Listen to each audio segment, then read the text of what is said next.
This is the scene of one of the worst school shootings in US history.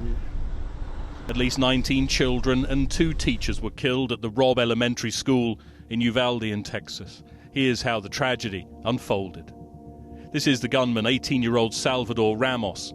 He'd previously posted pictures of his rifles online that he reportedly bought on his 18th birthday.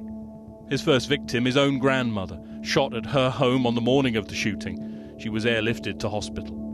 Ramos then crashed his car near the Robb Elementary School. He got out of the vehicle reportedly carrying a long rifle and a backpack. He was wearing body armor. Officers then exchanged gunfire with Ramos, but he was still able to enter the school. Some of those officers were shot, so at that point they began breaking windows around the school, trying to evacuate children, teachers, anybody they could, trying to get them out of that building, out of that school.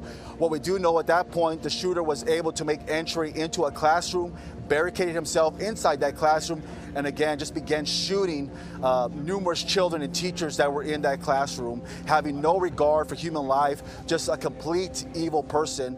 He was eventually shot dead after officers forced their way into the room. These are just some of the victims, all of them killed in one classroom for 4th graders, just 9 or 10 years old. The shootings led to more calls for gun control in the US, as well as frustration from politicians over a lack of action after previous shootings. An elementary school. Beautiful, innocent, 2nd, 3rd, 4th graders.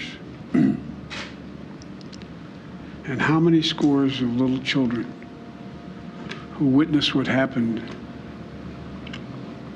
see their friends die as if they're on a battlefield, for God's sake. When in God's name are we going to stand up to the gun lobby? For now, it is America's deadliest school massacre since Sandy Hook in 2012 and has left a nation in mourning.